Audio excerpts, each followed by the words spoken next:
तो चलिए सब मिलकर जगन्नाथ जी के चरणों में प्रार्थना करते हैं।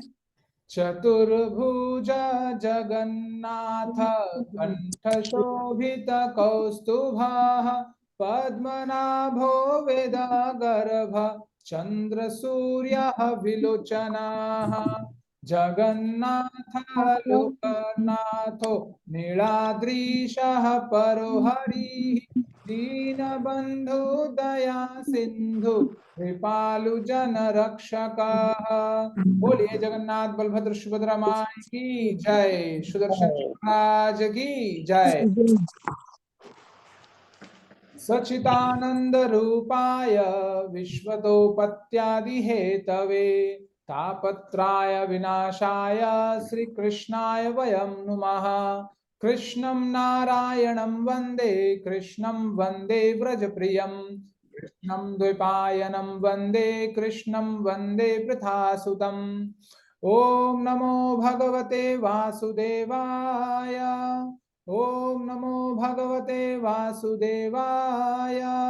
ओम नमो भगवते वासुदेवाय। नष्टप्रायेषु भद्रेषु नित्यं भागवतं सेव्या भगवत उत्तम श्लोके भक्ति भरवती नष्टकी। नारायणं नमस्कृत्यं नरं चैव नरोत्तमं देवीं सरस्वतीं व्यासं ततो जयमुदीरयेत्। नमस्तस्मै भगवते वासुदेवाय वेदसे मूकं करोति वाचालं पंगुं लंघ्यते गिरिं यत्कृपातमहं वन्दे परमानन्दमाधवम्। ओम अज्ञानतिमिरान्धस्य ज्ञानाञ्जनशलाकया चक्षुरुन्मिलितं येन तस्मै श्रीगुरुवे नमः। नमो ओम विष्णुपादाय कृष्णपृष्ठाय भूतले श्रीमते भक्तिवेदांत स्वामिनीति नामिने। नमस्ते सारस्वते देवे गौरवाणी प्रचारिणे निर्विशेष शून्यवादी पाश्चात्य देश तारिणे। जय श्री कृष्ण चैतन्य प्रभु नित्यानंद श्री अद्वैत गदाधर श्रीवासादि गौर भक्त वृंदा। हरे कृष्णा कृष्ण कृष्णा हरे हरे हरे राम राम राम हरे हरे।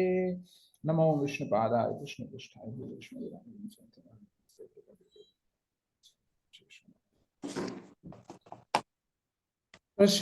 आप सब भक्तों का बहुत बहुत स्वागत आज के भागवतम सत्र में। तो कृष्ण कृपा मूर्ति ऐसी भक्ति वेदांत स्वामी श्रील प्रभुपाद की जय। तो आज हम लोग श्रीमद् भागवतम के पहले स्कंद के 8वें अध्याय का पहला भाग हम लोग देखेंगे। ठीक है, तो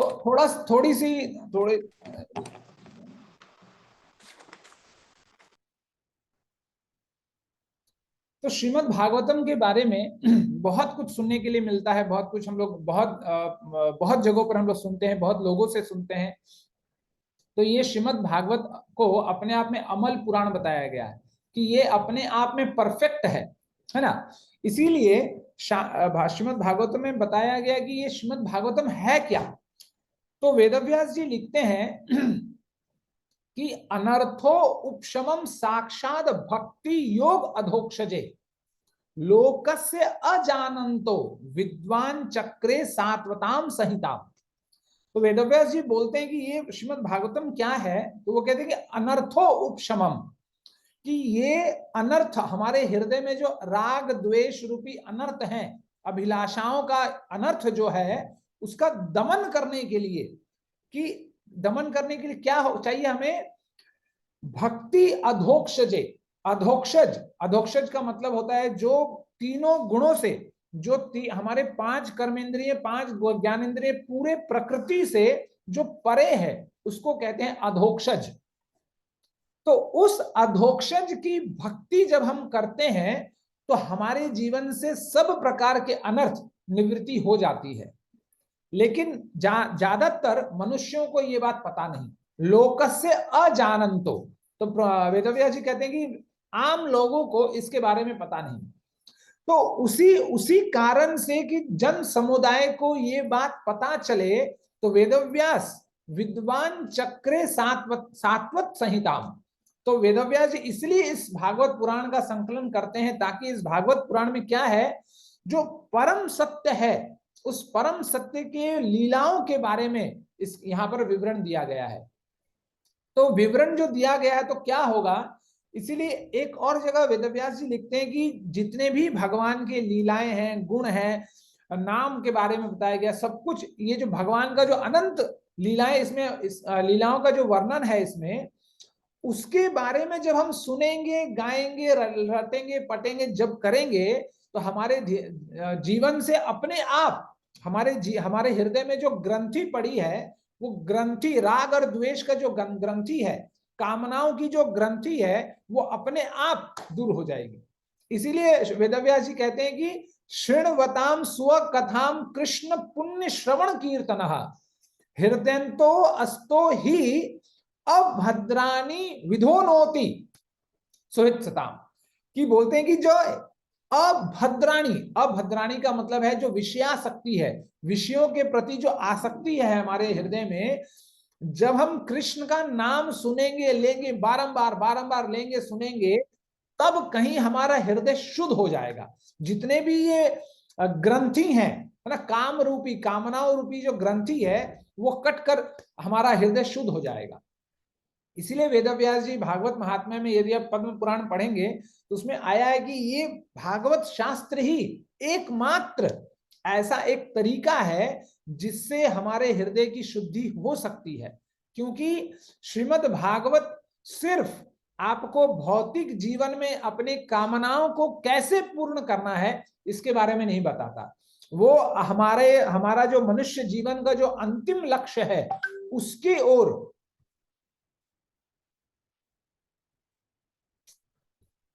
उसकी ओर हमें ले जाने के लिए सिखाता है, और कैसा एक पद्धति हमें देता है कि किस तरह हम भगवत कृपा से भगवत धाम जा सकते हैं। इसीलिए श्रीमद् भागवत में कहा गया कि एतस्माद् पराम किंचिन मनः शुद्धे ना विद्यते, कि इसलिए इस श्रीमद् भागवतम के अलावा दूसरा ऐसा कोई उपाय नहीं है कि हमारे मन को शुद्ध कर सके। इसलिए किंचिन मनः शुद्धे ना विद्यते, ऐसा कोई भी विद्यमान, ऐसा कोई तरीका नहीं, ऐसा कोई टोटका नहीं है जिसके माध्यम से इस कलिकाल में हमारा हृदय शुद्ध हो। लेकिन फिर भगवान बोलते हैं कि वेदव्यास जी लिखते हैं कि इसके लिए एक छोटा सा टेक्निक बताते हैं कि कैसे ये श्रीमद् भागवतम हमारे जीवन में आती है। तो फिर आगे वो कहते हैं कि जन्मांतरे भवेत पुण्यम तदा भागवतम लभेत, कि जन्मों जन्मों, अनंत करोड़ों जन्मों का जब पुण्य उदय होता है, तब कहीं जाकर, है ना, श्रीमद् भवेत पुण्यम तदा भागवतम लभेत, तब जाकर कहीं भागवत की प्राप्ति हमें अपने जीवन में होती है। लेकिन हम लोग इतने अपने शरीर के बारे में, अपने भौतिक जीवन के बारे में इतने ग्रस्त हो चुके हैं कि सुबह शाम हम कितना भी प्रयास कर लेते हैं, तब भी जाकर हम सिर्फ अपने भौतिक शरीर के बारे में ही सोचते हैं। आप देखिएगा कि अपने आप को हम, अच्छा ठीक है, कोई बोलता है कि अच्छे लोग बोलते हैं, इस्कॉन में बोलते हैं, आध्यात्मिक जगत में बोला जाता है कि हम शरीर नहीं आत्मा है। ये जब हम सुनते हैं तो सुनने के बाद सुन के हजम करने में कुछ समय हमारा जीवन का व्यर्थ हो जाता है। उस हजम करने के बाद उस सोच को जब हम अपने जीवन में इंप्लीमेंट करने लगते हैं कि नहीं ये बात सच है, ये इतना करने के लिए, बस ये एक फिलॉसफी, एक दर्शन अपने जीवन में स्थापित करने के लिए हम देखेंगे 10-15 साल हमारा जीवन का निकल जाता है। क्योंकि हम अनंत करोड़ों जीवनों से ना जाने कितने शरीरों को प्राप्त करके, उन शरीरों के माध्यम से हम अपने इंद्रियों को तुष्ट करने में, अपने इंद्रियों को तृप्त करने में लगे हुए हैं, ये सोचकर कि हम शरीर हैं। इसलिए श्रीमद् भागवतम में बोला गया कि किम मोहतो रक्षितेन सुपुष्टेन बलियशा, कि तुम किस मोह में हो कि उस मोह में रहकर सिर्फ हम इस शरीर को पुष्ट करने में लगे रहते हैं, और वो भी उस शरीर के लिए जो अध्रुवम है। इसलिए वेदव्यास जी बोलते हैं कि अध्रुवेन शरीरम शरीरेन सुख शास्त्रम कथाम बिना, ये जो शरीर है ये क्षणिक है, ये क्षण भंगुर है, आज है कल नहीं है। तो इस शरीर की प्राप्ति का असली उद्देश्य तब सफल होता है जब हम सुख शास्त्राम कथाम, जब हम सुख शास्त्र को पढ़ते हैं, लिखते हैं, पठन करते हैं और उसमें दिए गए रहस्य को जानते हैं। नहीं तो यदि हम इस रहस्य को नहीं जानते हैं तो ये शरीर को पुष्ट करने का जो एक लक्ष्य बनाकर हम चलते हैं जीवन भर, वो व्यर्थ हो जाता है। ठीक है, तो इसी तरह हम लोग जब बोलते हैं कि जब जैसे वेदव्यास जी ने लिखा कि ये जो भागवत है, इस भागवत में सिर्फ जब हम भक्ति सीखेंगे और जब उस अधोक्षज की भक्ति करेंगे तो अपने आप ऑटोमेटिक सब काम, वैराग्य, पुण्य, सब कुछ अपने आप आ जाएगा। इसलिए वेदव्यास जी लिखते हैं कि वासुदेवे भगवती भक्ति योग नियोजितः जन्यत याश्रु वैराग्यम ज्ञानम च यद हेतुकम, कि जब हम वासुदेव की भक्ति बड़े तीव्र तरीके से करते हैं तो ज्ञान और वैराग्य अहेतुकी, बिना प्रयास के, कृपा पूर्वक भगवान के तरफ से अपने आप ऑटोमेटिक गिफ्ट के तौर पर अपने आप चली आती है। तो हमें यदि जीवन में कुछ करना है तो सिर्फ श्रीमद् भागवत का पठन पाठन ही हमें हर रोज करना चाहिए हमें जीवन में। इसीलिए आज बहुत सुंदर एक मेरे गुरु महाराज के माध्यम से श्री वृंदावन से एक उद्घोष आया कि कैसे हमें जीवन को अपना व्यवस्थित करना चाहिए। तो गुरु महाराज कहते हैं कि नीति शास्त्रों में बताया गया कि इंसान को 3 चीजों में हमेशा संतोष रखना चाहिए। सबसे पहला है, जैसे शास्त्र में बताया गया कि स्वदारे भोजने धने, कि एक इंसान को अपने पत्नी में, एक इंसान को अपना भोजन ग्रहण करने में और एक इंसान को धन अर्जन करने में हमेशा संतोष बरतना चाहिए। लेकिन एक इंसान को 3 और चीजें हैं जिनमें कभी असंतोष नहीं बरतना चाहिए। वो क्या है?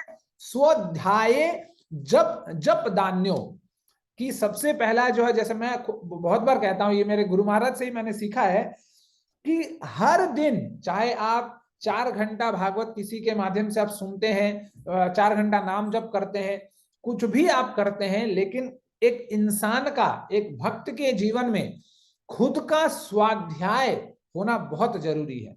इसलिए गुरु महाराज कहते हैं कि स्वाध्याय जप दान्यो, कि खुद का स्वाध्याय करने में, स्वाध्याय का मतलब होता है खुद पढ़ने में, खुद का पठन जिसमें किसी दूसरे का कोई इंटरफेरेंस ना हो।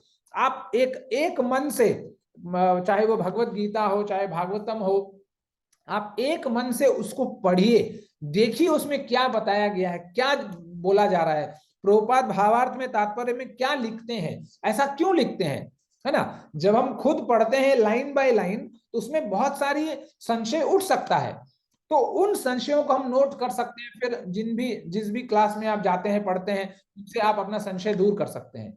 इसलिए स्वाध्याय में और कथा श्रवण में ये 2 अलग अलग चीजें हैं। हमें ये नहीं सोचना चाहिए कि हम सुन लिया हमने तो बस अपना काम बन गया। इसलिए गुरु महाराज कहते हैं कि अपना जीवन में स्वाध्याय हर दिन होना बहुत जरूरी है। और फिर जप और दान, तो जप करने में, दान करने में और अपने जीवन में स्वाध्याय करने में हमें जीवन में कभी भी संतोष नहीं बरतना चाहिए। इसलिए जब भी मौका मिले, जैसे भी मिले, श्रीमद् भागवत और श्रीमद् भगवत गीता का पठन पाठन करना कभी ना, मौका नहीं छूटना चाहिए अपने जीवन से। हमेशा हमें लगे पड़े रहना चाहिए। कभी कभी लगता है कि थोड़ा बहुत ज्यादा हेक्टिक हो जा रहा है, हेक्टिक हो जा रहा तो अच्छा है। जब तक जीवन हेक्टिक रहेगा तब तक हमारा मन और हमारे कर्म बेकार के कामों में, फिजूल के वक्त जाया कभी नहीं होगा हमारे जीवन में। हमेशा कुछ ना कुछ में हम लगे रहें तो ऐसा लगते लगते भगवान के कार्यों में लगे रहेंगे, भगवान के नाम में लगे रहेंगे, तो फिर एक अच्छा दिन आएगा जब हम भगवत धाम जाने के भी योग्य बन जाएंगे। ठीक है।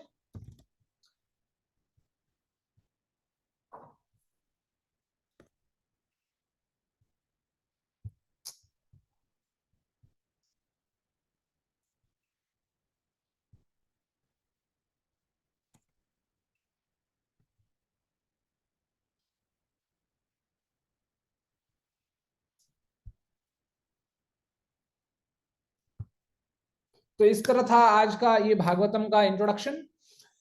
तो ये अध्याय प्रारंभ करने से पहले हम लोग जानते हैं कि आज तक 7वां अध्याय हो चुका है। तो 7वें अध्याय में हम लोगों ने देखा कि कैसे अश्वत्थामा ने 5 पांडुपुत्रों को मारा, उसके बाद उससे अर्जुन ने प्रतिशोध लिया। प्रतिशोध लेने के बाद जैसे धर्म कहता है कि कोई भी किसी भी चरण में ब्राह्मण की हत्या नहीं की जाती, ब्राह्मण को किसी प्रकार का सजा देकर छोड़ देना चाहिए। तो यही धर्म का पालन करते हुए अश्वत्थामा को उसका मणि लेकर, उसके बाल मुंडवाकर उसे छोड़ दिया जाता है। तो जब छोड़ दिया जाता है तो वो चला जाता है। तो जब ये अध्याय प्रारंभ होता है, ये अध्याय कैसे प्रारंभ होता है कि जब अश्वत्थामा चले जाते हैं तो फिर ये 5 पांडवों के पुत्र जो रहते हैं उनका अंतिम संस्कार होता है। तो वेदव्यास जी लिखते हैं कि अंतिम संस्कार पांडवगण कैसे करते हैं, सब मिलकर गंगा नदी के तट पर जाते हैं, गंगा नदी पर तट पर जाते हैं और गंगा नदी में स्नान करते हुए सब 5 पांडवों का अंतिम संस्कार करते हैं। तो यहाँ पर एक वेदव्यास जी लिखते हैं कि कोई पढ़ना चाहेगा माता जी, प्रभु जी? हरे कृष्णा, मेरी आवाज आ रही है माता जी?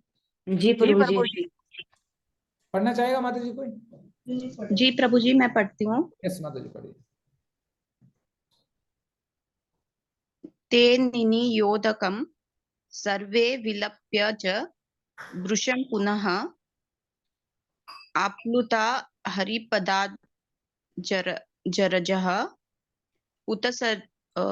पुतसरी जले। हरे कृष्णा माता जी। तो इस श्लोक में वेदव्यास जी बताते हैं कि सब पांडवगण जो उस गंगा मैया के पास जाते हैं जो तीनों लोकों को तारने वाली है। जो जब आप लोगों ने अनुभव किया होगा, जब हम लोग ऋषिकेश जाते हैं, जब हरिद्वार जाते हैं, तो जब गंगा मैया में स्नान करते हैं तो कितना अच्छा लगता है, कितना पावन पवित्र लगता है। तो इसीलिए ये गंगा मैया आज से नहीं, युगों युगों से चली आ रही है। इसीलिए शंकराचार्य जी महाराज, एक सेकेंड ना,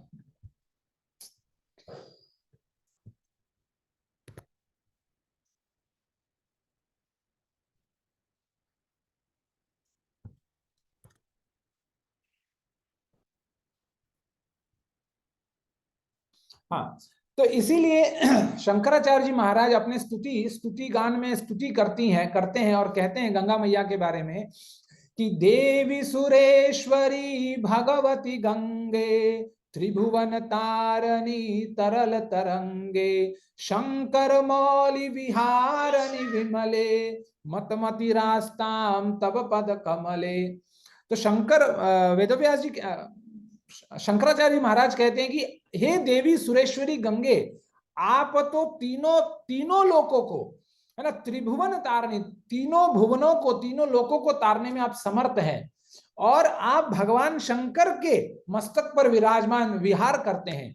और ऐसी कृपा मुझ पर कीजिए ताकि मैं आपके चरणों के समक्ष हमेशा विराजमान रहूं।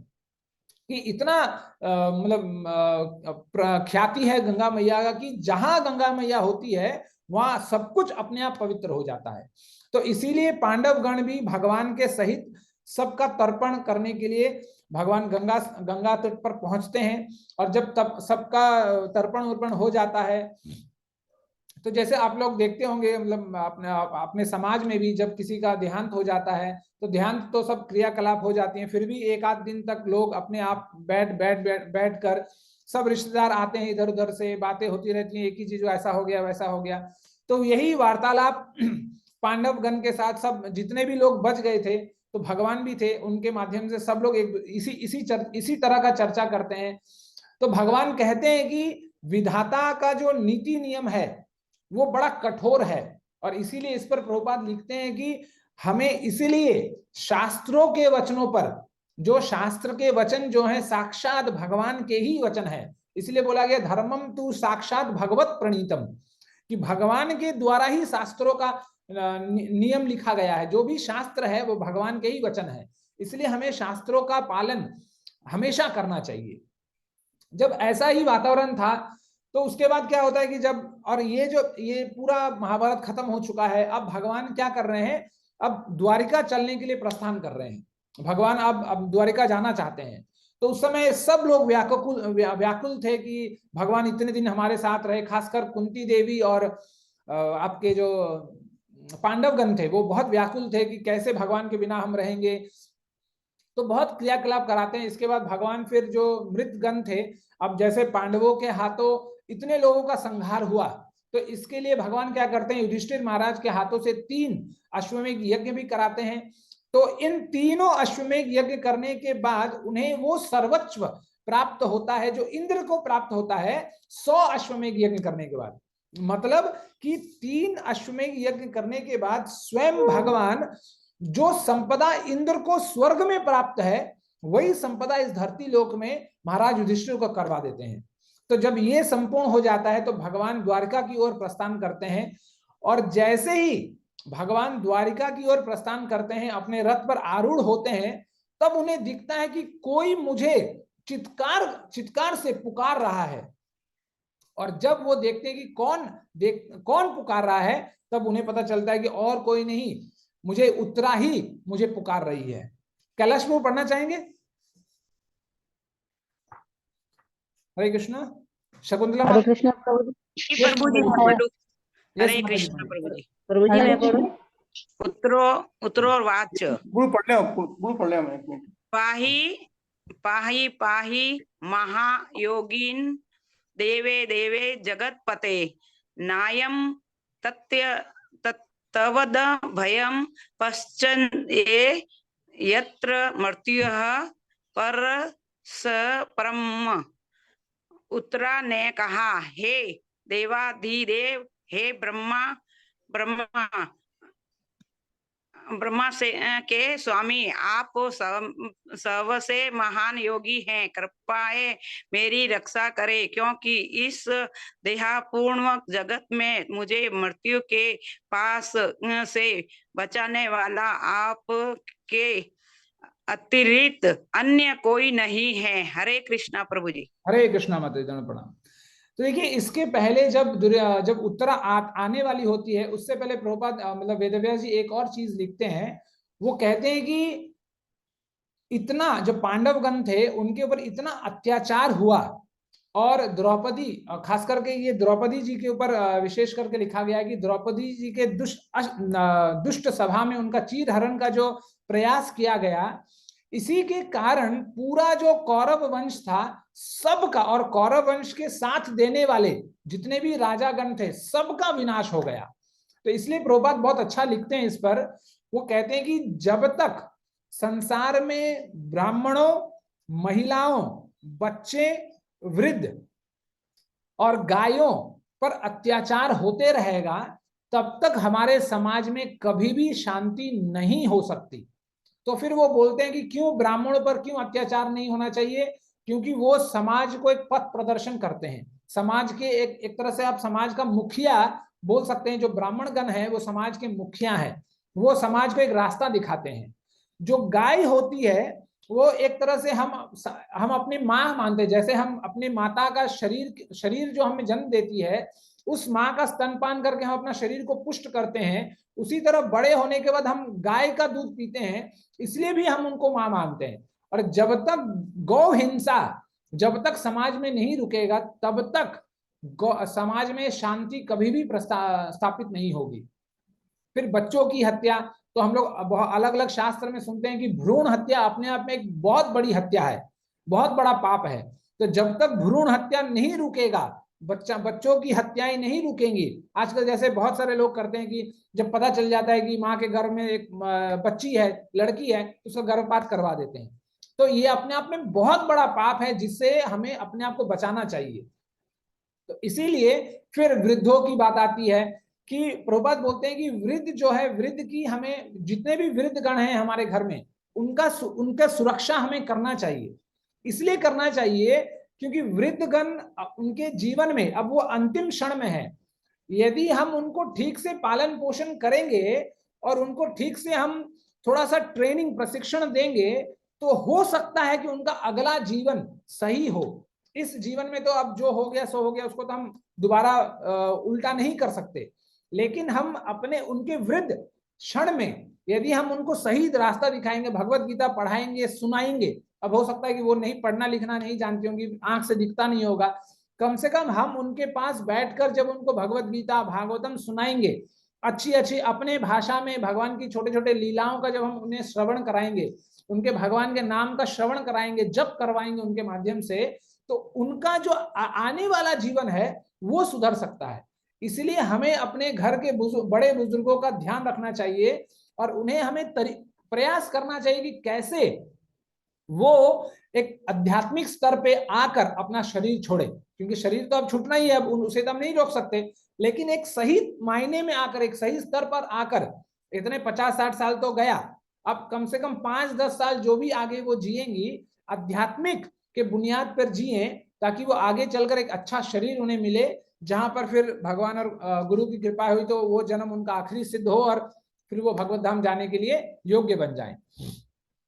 इसी चीज को भागवतम में एक और जगह वेदव्यास जी लिखते हैं कि जब हम ब्राह्मणों पर, खास करके ब्राह्मणों की बात कही गई है वहां पर, जब हम ब्राह्मणों पर, वैष्णवों पर, जैसे बोलते हैं नाम अपराध करते हैं, वैष्णवों पर उंगली उठाते हैं, ब्राह्मणों पर उंगली उठाते हैं कि अरे ये ऐसा है, ऐसा ऐसा है, जब हम गलत व्यवहार ब्राह्मणों से करते हैं तब हमारे जीवन में क्या होता है।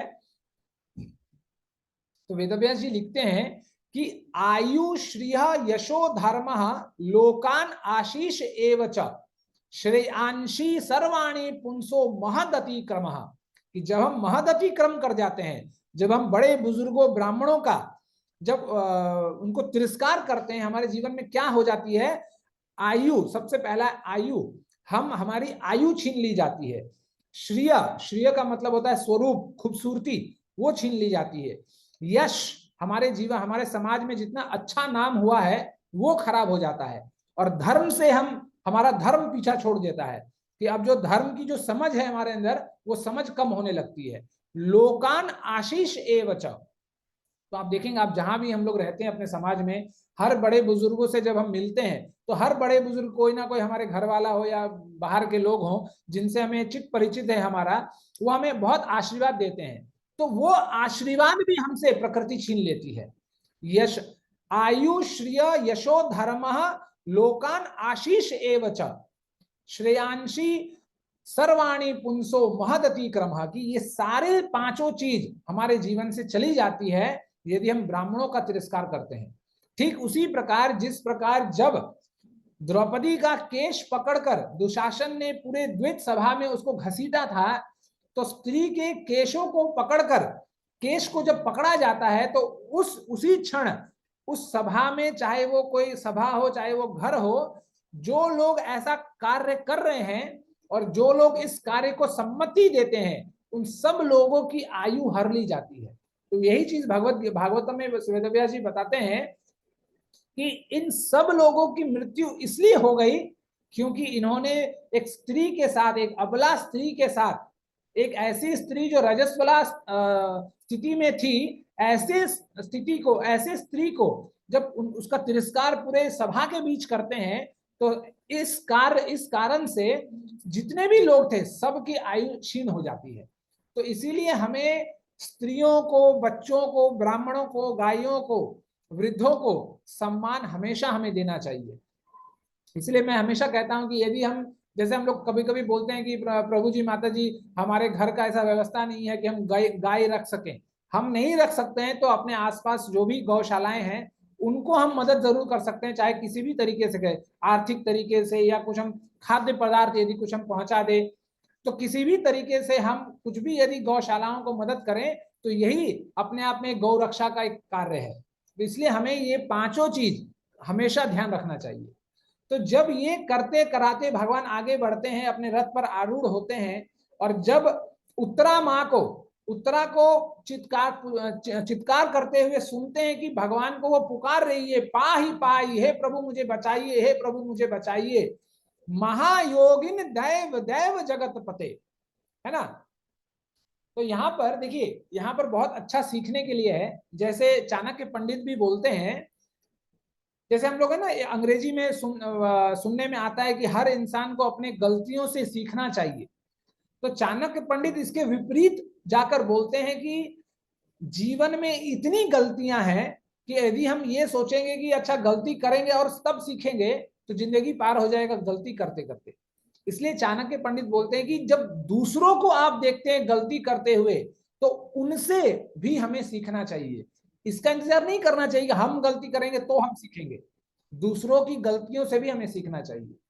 तो वही यहाँ पर उत्तरा माँ को दिखाया गया कि उत्तरा माँ ये जानती थी कि उनके सास के साथ जो हुआ, तो बता सकता है उत्तरा माँ की सास कौन है?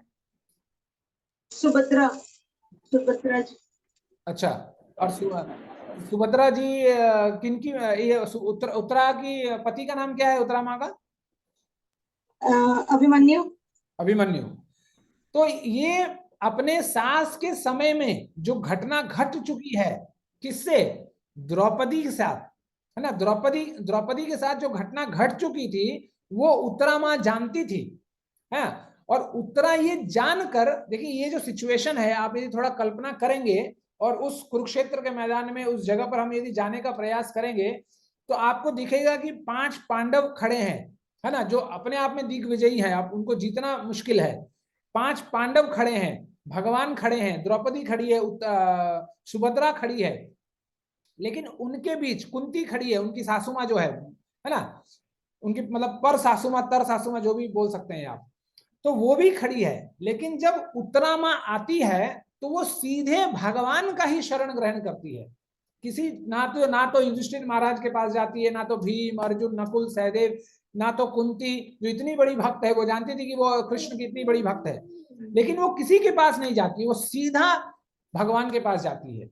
क्योंकि ये बात, वो ये रहस्य वो जानती है कि एक दिन कभी जमाने में, भूतकाल में ऐसी घटना घटी थी जब द्रौपदी का चीरहरण हो रहा था और द्रौपदी घर घर भटक रही थी, हर मतलब बड़े से बड़े योद्धा के पास गए, भीष्म पितामह, द्रोणाचार्य, कृपाचार्य, अपने 5 पांडव सबके पास गई, लेकिन उसकी रक्षा नहीं हो सकी और वो सब असमर्थ हो गए रक्षा करने में।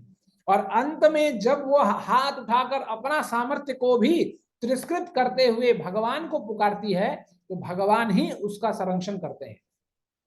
तो इसी बात को मद्देनजर रखते हुए भगवान उत्तरा जो है सीधे भगवान पर पहुंचती है और भगवान को क्या कहकर पुकारती है?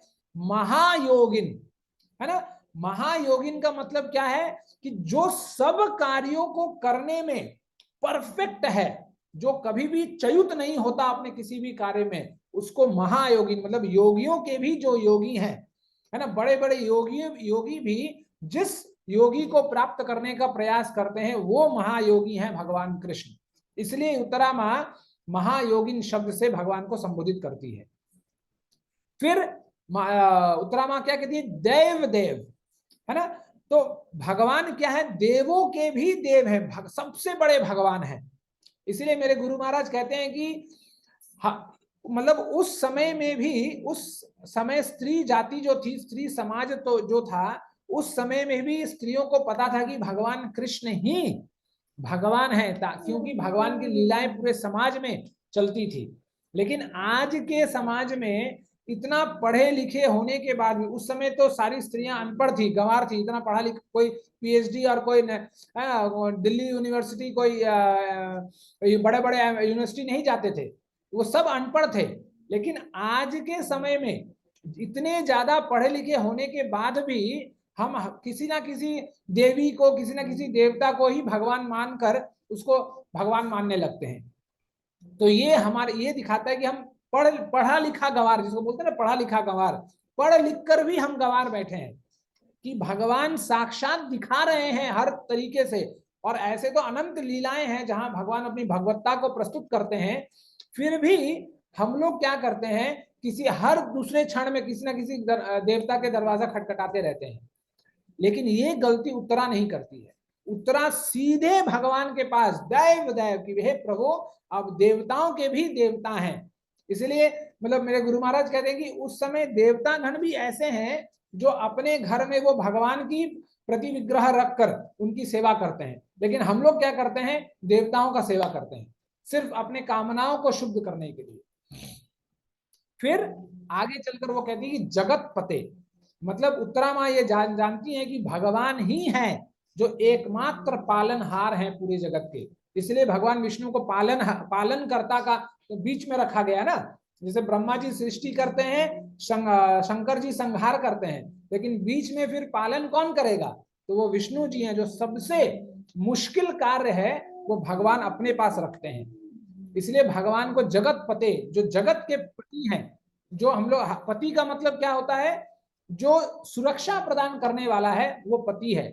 इसलिए इस शरीर का भी कोई पति होता है ना, जिसको हम लोग शारीरिक रूप से अपने घर में पति कहते हैं, लेकिन वो सिर्फ इस शरीर तक ही सीमित है। एक बार ये शरीर कब्रिस्तान गया तो वो खत्म, वो पति खत्म, पत्नी खत्म। लेकिन भगवान जो है वो जगत पति हैं। और जब हम लोग सब जगत को छोड़कर जगत पति के शरण में जाते हैं तो जगन्नाथ भी हमें अपना आलिंगन में भर लेते हैं। बस देर है तो हमें भगवान के शरण में जाने के लिए। तो देखिए उत्तरा माँ कितना अच्छा एक रोल, एक आदर्श स्थापित करती है कि हमें अपने हर स्थिति में भगवान पर ही आश्रित होना चाहिए। इसलिए प्रभुपाद भी लिखते हैं कि भगवान ऐसे तो सबकी रक्षा करते हैं, लेकिन खास स्थितियों में अपने खास भक्तों की खास तरीके से भगवान हमेशा अपना सुरक्षा प्रदान करते हैं। फिर आगे चलकर उत्तरा माँ कहती है कि ना अन्यम त्वद भयम पश्ये यत्र मृत्यु परस्परम। ना अन्यम, आपके अलावा कोई दूसरा नहीं, त्वद भयम, इस भय रूपी मृत्यु को, पश्ये जो मैं देख रहा हूं, यत्र मृत्यु, जो मृत्यु के स्वरूप को लेकर यहाँ प्रस्तुत हुई है, परस्परम, मैं ये देख रही हूं कि ये जो मृत्यु आ रही है मेरी तरफ, ये इसको आपके अलावा मुझे और कोई भी अभय दान, त्वद अभ्यम, अभय दान कोई प्रदान नहीं कर सकता। तो जब उत्तरा माँ भगवान और कृष्ण को ये बात कहती हैं तो भगवान कृष्ण बहुत धैर्य पूर्वक ये सुनते हैं कि उत्तरा माँ क्या कह रही हैं। ठीक है, पढ़िए, कोई प्रभु जी या माता जी पढ़ना चाहते हैं तो।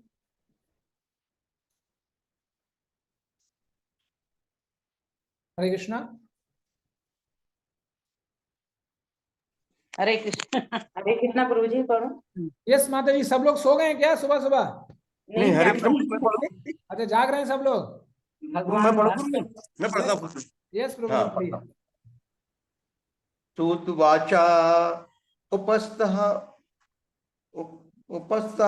वाचः तस्यः भगवान् भक्तवत्सलः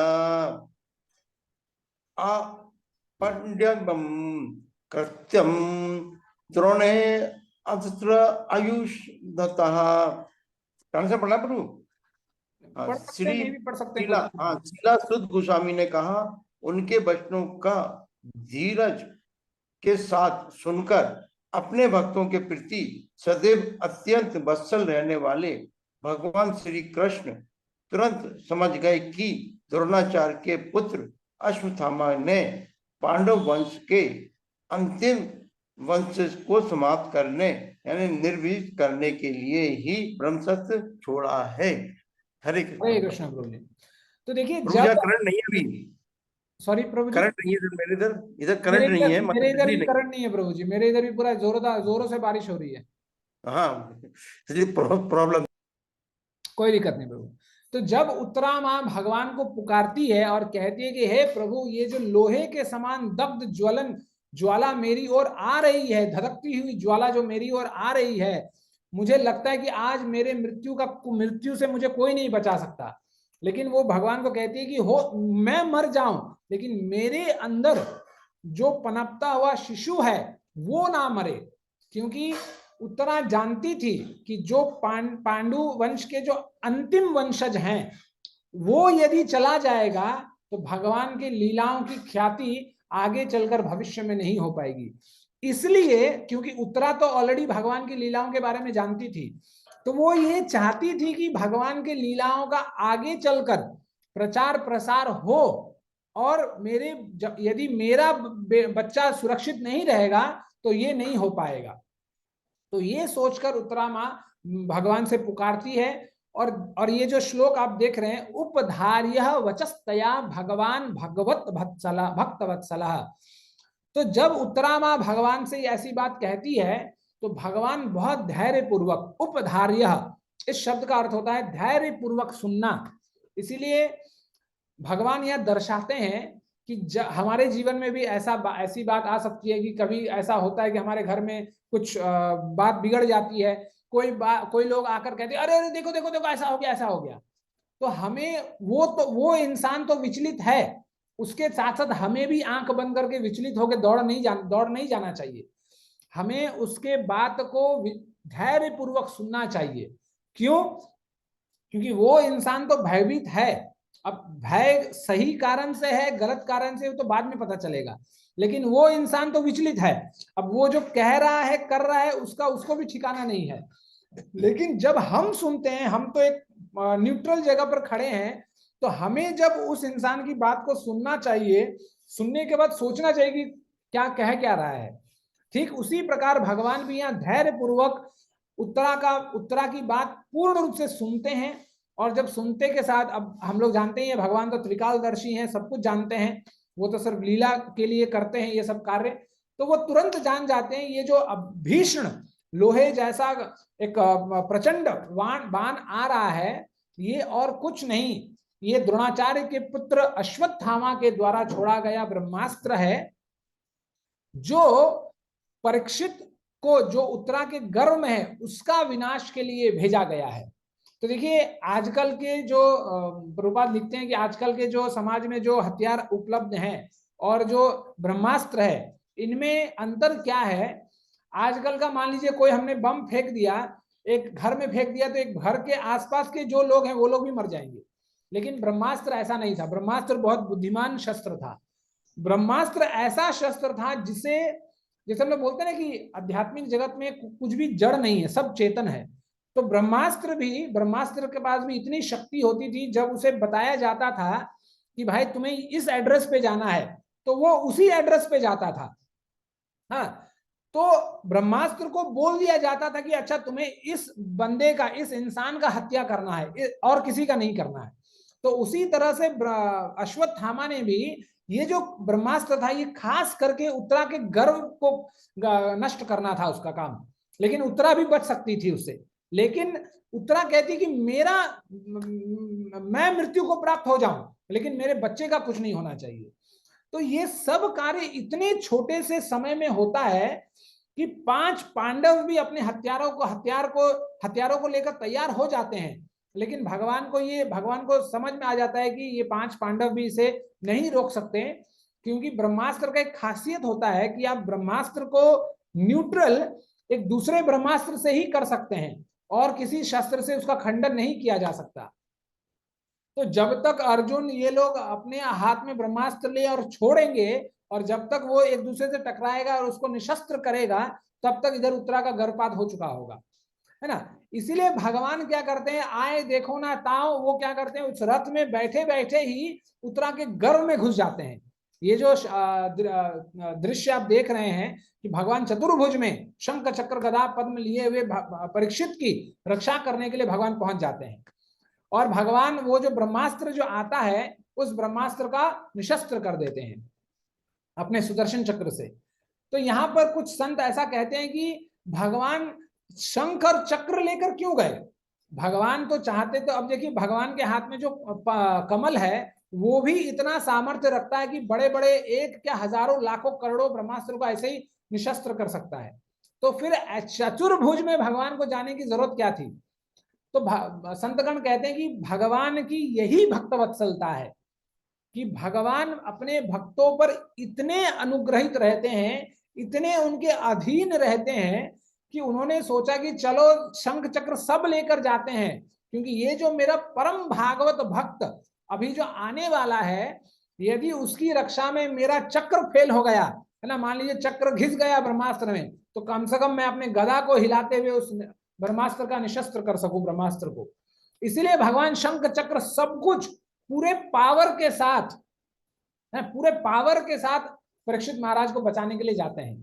तो इसमें एक भगवान है ना, बहुत लोग जैसे मेरे गुरु महाराज कहते हैं कि इस कथा को सुनकर बहुत लोग ये सवाल उठाते हैं कि क्यों हिंदू धर्म में हमेशा भगवान को ही अवतार लेना पड़ता है। जैसे दूसरे संप्रदायों में कोई संदेश वाहक आ जाता है, कभी बेटा आ जाता है, कभी बेटी आ जाती है, और वो लोग काम करके निकलते बनते हैं। तो मेरे गुरु महाराज बहुत अच्छा एक कथा सुनाते हैं कि जब एक बार यही सवाल अकबर बीरबल से पूछता है कि हर बार तुम्हारा भगवान क्यों आता है, अपने नौकर चाकर को क्यों नहीं भेजता। तो बीरबल कहता है कि अच्छा ठीक है महाराज, मैं आपको इसका जवाब दूंगा। तो एक बार वन विहार करने के लिए अकबर को ले जाता है। तो जब वन विहार में जाते हैं तो एक जगह नदी दिखता है। तो नदी में एक नौका में बैठकर दोनों विहार करने लगते हैं। जिस नौके में अकबर और बीरबल बैठता है सिर्फ वही दो होते हैं। तो जब बहुत नदी के बीच में पहुंचते हैं तो वो अचानक से अकबर देखता है कि एक दूसरे नौके में उसका बेटा बैठा हुआ है। और जब कुछ नजदीक, एक दूसरे के नजदीक दो नौका आते हैं तो उसमें बैठा हुआ जो उसका नौकर बीरबल का जो एक राज्य से एक इंसान रहता है, एक सेनापति रहता है, तो उनको ये निर्देश पहले से दे दिए होते हैं कि जब दोनों नौका पास में आए तो बच्चे को पानी में डुबा देना। तो जैसे ही वो पानी में फेंक देता है तो अकबर आओ देखा ना था तुरंत पानी में डूबता है, उसको बचाने के लिए कूदते हैं वो। तो फिर जाके पता चलता है, जब उस बच्चे को पकड़ते हैं तो पता चलता है अरे ये तो कठपुतली है, ये तो डॉल है। तो फिर दोनों को बचाकर निकाला जाता है। और फिर अकबर बहुत गुस्सा हो जाते हैं, वो बीरबल से पूछते हैं अरे तुमने ऐसा क्यों किया। तो बीरबल कहते हैं कि मैंने ऐसा कुछ भी नहीं किया, मैंने सिर्फ आपके सवाल का जवाब दिया है। तो उन्होंने कहा कि जब आप इतने बड़े राजा होने के बाद, इतने सेनापति, इतने बड़े बड़े शस्त्र लिए हुए सेना नायकों के साथ यहाँ विहार कर रहे हैं, लेकिन आपने उस बच्चे को डूबते हुए खुद क्यों डूबे, अपने सेना नायकों को क्यों नहीं कहा। तो वो कहते हैं अरे वो तो मेरा बेटा था, मैं अपने बच्चे के लिए खुद को दूसरों का मदद क्यों लूं। तो यही बात बीरबल बताते हैं कि ठीक उसी प्रकार, जिस प्रकार जब हमारे बच्चों की बात आती है तो हम किसी पे भरोसा नहीं करते, खुद आगे निकल कर जाते हैं। ठीक जब भगवान के भक्तों की बात आती है तो भगवान किसी पे भरोसा नहीं करते, खुद अपने पूर्ण सामर्थ्य से अपने भक्त की रक्षा करने के लिए भगवान जाते हैं। और इसीलिए भगवान भक्त वत्सल कहे जाते हैं। इसलिए भगवान अपने आप को कहते हैं अहम भक्त पराधीनः, कि मैं भक्तों के पराधीन हूं। भक्त जैसे करते हैं, है ना, साधु भी ग्रस्त हृदयो, जैसे होता है ना कि जैसे हम लोग बोलते हैं कि राहु ने ग्रस लिया, आज ग्रहण ग्रसा हुआ है। तो जैसे राहु चंद्रमा और सूर्य को ग्रसता है, अपने पूरे कंट्रोल में ले लेता है, इसलिए साधु भी ग्रस्त हृदयो, जो भगवान का जो हृदय है वो साधुओं के द्वारा, उनके भक्तों के द्वारा उनके हृदय को ग्रस लिया गया है। मतलब पूर्ण कंट्रोल में, फुल कंट्रोल में भगवान अपने भक्तों के होते हैं, इसलिए बोलते हैं अधीन। देखिए हम लोग कभी अपने रोज के जीवन में हम लोग कभी भी ये बोलना चाहेंगे कि अच्छा मैं इनका नौकर हूं, वो तो बोलने के लिए बोलते हैं हम दास हैं, पर अंदर में कितना है वो तो भगवान ठाकुर जी को ही पता है। हम कभी भी किसी का दास नहीं बनना चाहते, लेकिन भगवान जो सर्वोपरि हैं, सर्वोच्च हैं, अखिल ब्रह्मांड नायक हैं, वो भगवान भी कहते हैं कि मैं पराधीन हूं, मैं स्वतंत्र नहीं हूं। इसीलिए क्यों? क्योंकि वो जितना अपने भक्तों से प्रेम करते हैं खुद से भी प्रेम नहीं करते। इसलिए बहुत जगहों पर शास्त्रों में कहा गया है कि यदि हम एक सच्चे वैष्णव को, एक सच्चे भक्त को, भक्त का शरणागति कर लेते हैं तो वो दिन दूर नहीं जब भगवान को जबरदस्ती मतलब आना ही होगा और कुछ करना नहीं होगा। इसमें एक बहुत बड़े वैष्णव शुद्ध भक्त की एक कथा आती है। एक बाबा जी रहते थे गोवर्धन में, जिनका नाम था तानकोड़ी दास बाबा जी। तो तानकोड़ी दास बाबा जी अपने आप में सिद्ध थे, बहुत बड़े सिद्ध भक्त हुए। तो जब वो हिमालय में विहार करते थे, बद्री आपके नेपाल के ऊपर का समय, वहां पर नारायण सरोवर है कहीं पर। तो जब वहां पर विहार करते थे ऐसा करते करते बहुत सिद्ध हुए, भगवान की भक्ति बहुत ज्यादा करते थे। तो जब फिर वो गोवर्धन के तलहटियों में आकर भक्ति करने लगे, ये आज से कम 100 साल की पहले की बात है, ये 1920s और 1930s की बात है, 1930 की बात है ये। तो जब वो विहार करते करते जब बहुत वृद्ध हो गए तो उन्हें एक शिष्य मिला, अयोध्या दास बाबा जी। तो अयोध्या दास बाबा जी जो थे वो इतना सेवा करते थे तानकोड़ी दास बाबा जी का, क्योंकि तानकोड़ी दास बाबा जी जो थे वो इतने सिद्ध हो चुके थे कि वो उन्होंने अपने नींद को जीत लिया था। वो 24 घंटा कभी सोते नहीं थे, बस कभी थोड़ा जैसे शरीर थक जाता था तो कोई भी दीवार रहा तो दीवार से ऐसे चेत हो जाते थे, लेकिन सोते कभी नहीं थे। तो उनका सेवा अयोध्या दास बाबा जी जो थे पूर्ण रूप से मतलब निष्कपट भाव से अपने मतलब होता ना कि अपने आप को बेचकर, जैसे बोलते हैं अपने आप को बेचकर सेवा करना, उस भाव से अयोध्या दास बाबा जी उनकी सेवा करते थे। तो सेवा करते करते करते उनमें भी इतनी सिद्धि आ गई थी तानकोड़ी दास बाबा जी की कृपा से कि अभी बाबा जी को क्या चाहिए वो मुंह खोलने से पहले उनको पता चल जाता था। और ऐसे बहुत बार देखा गया। एक सेकेंड ना,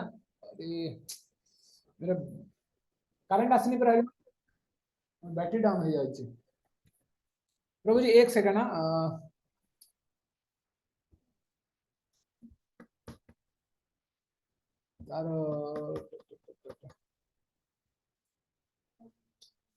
प्रभु जी मेरा बैटरी डाउन हो गया है, तो ठीक है, अब मेरे पास दूसरा उपाय नहीं है कि मैं कथा जितना दूर चले उतना दूर चलाते हैं, उसके बाद लैपटॉप अपने आप बंद हो जाएगा, तो समझ लीजिएगा कि सत्र यहाँ पर विराम हो गया है। ठीक है, तो मैं जो बता रहा था कि वो इतना सेवा करते थे कि सेवा करते करते उनमें इतनी सिद्धि हो गई थी कि वो गुरु को क्या चाहिए उन्हें पता चल जाता था। जैसे बहुत बार होता था कि उन्हें पता चल जाता था कि तानकोड़ी दास बाबा जी को प्यास लग रहा है, तो वो आते थे, बोलते थे गुरु जी आपको प्यास लग रही है? तो वो कहते हैं हाँ हाँ बेटा बच्चा एक गिलास पानी पिला दो। इस तरह बहुत बार उन्हें कभी कभी शौच जाने का मन होता था तो अयोध्या दास बाबा जी पहले ही आ जाते थे कि महाराज जी आपको शौच जाना है, तो वो उनका हाथ पकड़ के, क्योंकि वृद्ध हो चुके थे, तो ऐसा ले जाते थे। तो और जब अयोध्या दास बाबा जी का फिर पहले ही देहांत हो गया तो उसके बाद, और ये सिद्ध बात है कि जब तानकोड़ी दास बाबा जी थोड़ा रेस्ट लेते थे, आराम करते थे, तो वो हमेशा सोचते थे कि अरे अयोध्या तो चला गया, पता नहीं क्या हुआ इसको सिद्धि प्राप्त हुई कि नहीं हुई। तो ये तानकोड़ी दास बाबा जी जो थे ये सिद्ध इतने थे कि स्वयं श्रीमती राधा रानी से इनका परस्पर वार्तालाप होता था। तो ये एक बार ऐसे ही जब अचेत अवस्था में थोड़ा आराम कर रहे थे तो इनके सपने में श्रीमती राधा रानी आती है और ये श्रीमती राधा रानी को पूछते हैं कि अरे श्रीमती राधा रानी बताओ भाई ये क्या हुआ, मेरा दास गया, कहाँ गया? तो वो उनको बताती है कि तुम उसका चिंता मत करो, वो नित्य धाम में चला गया है, तुमसे पहले वो चला गया है तुम्हारी सेवा करते करते, क्योंकि वो इतने निष्कपट भाव से वो सेवा करता था, क्योंकि वो अपने धाम पहुंच गया, तुमसे पहले पहुंच गया है, क्योंकि तुम्हें अभी बहुत सारा कार्य करना है, इसलिए तुम यहाँ हो और भगवान का नाम प्रचार करो। तो इसीलिए मैं ये कथा आपको इसलिए कहा कि जब हम शुद्ध वैष्णवों का, शुद्ध भक्तों का सेवा सिर्फ करते हैं तो वो सेवा नहीं, महान सेवा हो जाता है। सयान महत सेव्या विप्रा पुण्य तीर्थ निषेवना, कि जब हम शुद्ध वैष्णव गणों की सेवा करते हैं तो वो सेवा से वो वैष्णव जितने प्रसन्न होते हैं उससे करोड़ों गुना ज्यादा भगवान प्रसन्न हो जाते हैं। इसलिए हमें हमेशा भगवान के सेवकों का सेवा हमेशा करना चाहिए। ठीक है, तो ये समझकर भगवान खुद अपने भक्त की रक्षा करने के लिए जाते हैं और उनकी रक्षा करते हैं। तो जब इनकी रक्षा करते हैं तो जब कुंती महारानी ये बात इस घटना को देखती है तो अपने पूरे जीवन का चरितार्थ जो रहता है, पूरे जीवन जो वो बिताती है, जिस तरह भी वो बिताती है, उनके आंखों के सामने में झल्ला उठता है वो, और वो देखती है कि कैसे भगवान कृष्ण हर क्षण, हर जीवन के हर मोड़ पर उनको ही नहीं, उनके पूरे परिवार को भगवान कृष्ण ने बचाया है। तो फिर कुंती महारानी कहती है कि कैसे आपने, जब हम लाक्षागृह में थे, जब हमें नरभक्ष असुर से मिलाप हुआ हमारा, जब हमें जंगल में जला दिया गया और अलग अलग दुष्ट सभा में, असद सभा में हमारी बहू का चीरहरण हुआ, उस समय हमें बचाया गया। तो इन सब बातों का वो वृतांत सुनाती है और अंत में वो भगवान की स्तुति करती है। तो आप देखेंगे भागवतम में बहुत, हाँ ला ला ला, अच्छा ठीक है, चलिए चार्ज हो रहा है अभी। तो मेरे गुरु महाराज कहते हैं कि श्रीमद् भागवतम में बहुत प्रकार के स्तुतियां हैं और एक से एक बढ़कर स्तुति है, लेकिन कुंती महारानी का जो स्तुति है वो सबसे पहले स्तुति वेदव्यास जी लिखते हैं कुंती महारानी के माध्यम से। तो यदि पहला श्लोक यदि कोई प्रभु जी माता जी पढ़ना चाहते हैं तो पढ़ सकते हैं। हरे कृष्ण प्रभु जी, मैं पढ़ूं? यस माता जी, पढ़िए माता जी। कुन्ती उवाच नमस्ते पुरुषं त्वमीश्वरं प्रकृते परम् अलक्ष्यं सर्वभूतानाम् अन्ते बहिर्वस्थितं कृष्णाय वासुदेवाय देवकी नंदनाय च नंदगोपकुमाराय गोविन्दाय नमो नमः। ठीक है, नमः पंकजनाभाय नमः पंकजमालिने नमः पंकजनेत्राय नमस्ते पंकजाय जानज्ञ त्रिपदा संतुता शाश्वत तत्र जगद्गुरु भवतो दर्शनम यथा युक्ता पुनर्वर्त दर्शनम। हरे कृष्णा। हरे कृष्ण प्रभु, प्रणाम। दंड प्रणाम। तो पहले श्लोक में कुंती महारानी कहती है कि नमस्ते पुरुषम त्वादम ईश्वरम प्रकृते परम अलक्षयम सर्वभूतानाम अंतर बहिर अवस्थितम। तो सबसे पहले कुंती महारानी तो भगवान को नमस्कार करती है। एक सबसे पुरुषों में भी जो अग्रज पुरुष है, पुरुषोत्तम जो है, उस पुरुष को त्वादम ईश्वरम, और वो कहती है कि हे प्रभु, हे कृष्ण, मैं समझ गई हूं कि तुम मेरे भतीजे नहीं हो। तुम ना तो यशोदानंद के पुत्र हो, ना तो देवकी वसुदेव के पुत्र हो। तुम तो ईश्वर हो और प्रकृते परम, और तुम तीनों प्रकृति से परे हो। जो तीनों गुण हैं प्रकृति के, सतोगुण रजोगुण तमोगुण, इन तीनों गुणों के तुम परे हो। अलक्षयम, अलक्षयम का मतलब है जो देखे नहीं जा सकते। ये शब्द इसलिए प्रयोग करती है क्योंकि उसी जब उत्तरा क्रंदन करती है और भगवान को पुकारती है उनके बच्चे को बचाने के लिए, परीक्षित महाराज को बचाने के लिए, तब यहां पर भगवान क्या करते हैं, उसी रथ पर, क्योंकि जब उत्तरा दरख्वास्त करती है उस समय भगवान कृष्ण रथ पर आरूढ़ रहते हैं, तो उसी समय उसी रथ पर बैठे बैठे ही भगवान उत्तरा के गर्भ में चले जाते हैं। मतलब एक ही समय में भगवान रथ पर भी बैठे हैं और भगवान उत्तरा के गर्भ की रक्षा भी कर रहे हैं, उनके गर्भ के अंदर घुसकर। तो इसीलिए कुंती महारानी कहते हैं कि अलक्षयम, जिसे देखा नहीं जा सकता, सर्वभूता ना भूता नाम अंतर बहिर अवस्थितम, जो सब सर्वभूत, जो सब जीवों के अंतर बहिर, अंदर भी हैं और बाहर भी हैं, है ना। वो जो पूरा स्थिति आप यदि थोड़ा कल्पना करें तो एक जगह भगवान अपने इन कर्म ज्ञान इंद्रियों से, अपने चर्म चक्षुओं से भगवान को सब कोई देख रहे हैं कि भगवान रथ पर आरूढ़ हैं, और साथ ही साथ भगवान उस ब्रह्मास्त्र को भी निशस्त्र कर रहे हैं उत्तरा के गर्भ में जाकर। तो एक ही समय में दोनों जगह पर, इसलिए बोला गया सर्वभूत, हर जगह भगवान निवास करते हैं। रथ पर भी विराजमान है और उत्तरा के गर्भ में भी है, मतलब अंदर भी है और बाहर भी है। इसलिए कुंती महारानी कहते हैं कि अलक्षयम सर्वभूतानाम अंतर बहिर अवस्थितम। और ये जो चारों श्लोक है बहुत सुंदर है। यदि आप चाहे तो, यदि जो लोग फोन से जुड़े हुए हैं, आप स्क्रीनशॉट ले सकते हैं, और यदि आपके पास श्रीमद् भागवतम है तो उससे भी आप इन चारों श्लोकों को मुखस्त कर सकते हैं, याद कर सकते हैं। ठीक है। फिर आगे चलकर कुंती महारानी भगवान को संबोधित करती है, कहती है कि कृष्णाय वासुदेवाय देवकी नंदनाय च नंद गोप कुमाराय गोविंदाय नमो नमः।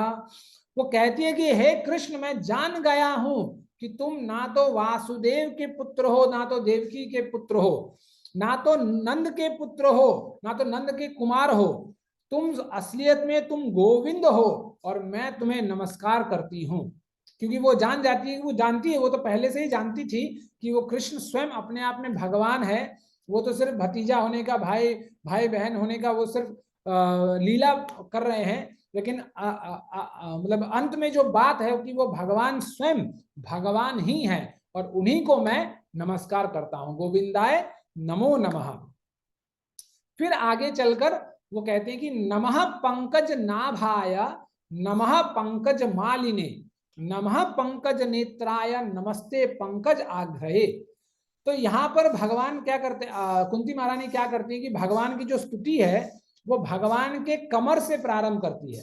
तो प्रभुपाद बताते हैं कि वो भगवान के चरण से इसलिए नहीं करती क्योंकि एक तो भगवान उम्र में कुंती से छोटे हैं और संबंध में बुआ भतीजा का रिश्ता है, तो ताकि भगवान को खराब ना लगे, भगवान को थोड़ा लज्जित ना लगे, इसलिए कुंती महारानी उनके चरणों से प्रारंभ नहीं करती है। उनके कमर से नमः पंकज नाभाया, मतलब उस नाभि का वंदना करती है कुंती महारानी, जो नाभि जो है पूरे सृष्टि का कारण बनता है, क्योंकि इसी नाभि से गर्भोदक्षाय विष्णु से ब्रह्मा जी का प्राकट्य होता है और ब्रह्मा जी पूरे सृष्टि का सृजन करते हैं। तो इसीलिए उस भगवान के नाभि को कुंती महारानी स्तुति करती है। फिर नमः पंकज मालिने, मतलब पंकज का मतलब होता है कमल का फूल को पंकज कहते हैं। तो भगवान कुंती महारानी कहते हैं कि नमः पंकज मालिने, कि हे प्रभु आपकी मैं स्तुति करती हूँ जो हर समय कमल के फूलों की माला आप ग्रहण करते हैं, जैसे आप चित्र में देख सकते हैं। तो कमल के फूलों से भगवान हमेशा सुशोभित रहते हैं। नमः पंकज नेत्राय, और भगवान के जो नेत्र हैं वो भी भगवान कमल के फूल के पंखड़ियों के समान है। और फिर नमस्ते पंकज आग्रहे, और फिर भगवान कुंती महारानी कहते हैं कि आपके चरण कमल, आग्रह का मतलब है चरण, आपके चरणों की भी मैं वंदना करता हूं।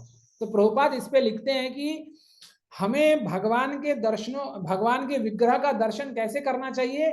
सबसे पहले चरण, फिर जांग, फिर कमर, और फिर वक्षस्थल, और फिर भगवान की मुख। और उल्टा नहीं करना चाहिए, पहले मुख से नहीं। प्रभुपाद कहते हैं कि पहले हम भगवान के चरणों के अधिकारी हो जाएं, फिर भगवान के मुख का हम दर्शन कर सकते हैं।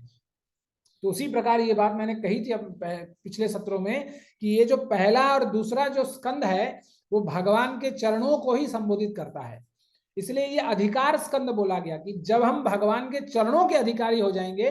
क्योंकि आप देखेंगे कि पूरा का पूरा जो पहला स्कंद है पूरा फिलॉसफी बेस्ड है, इसमें ज्यादा कुछ लीलाएं नहीं है, पूरा दर्शन है कि आप एक बार इसमें भगवान की लीलाओं की जगह में भगवान की भगवत्ता को दिखाया गया है कि कैसे भगवान कृष्ण ही हैं जो भगवान है।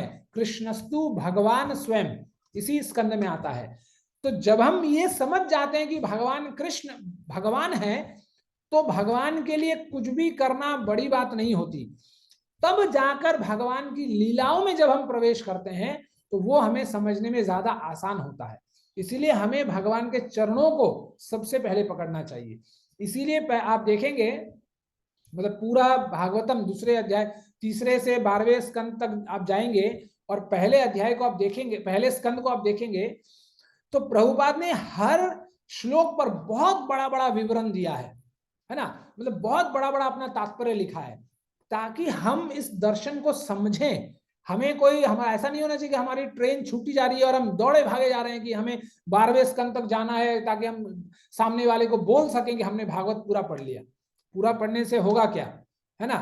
हमें समझकर, जैसे आजकल कभी कभी, जैसे आजकल आप लोग देखते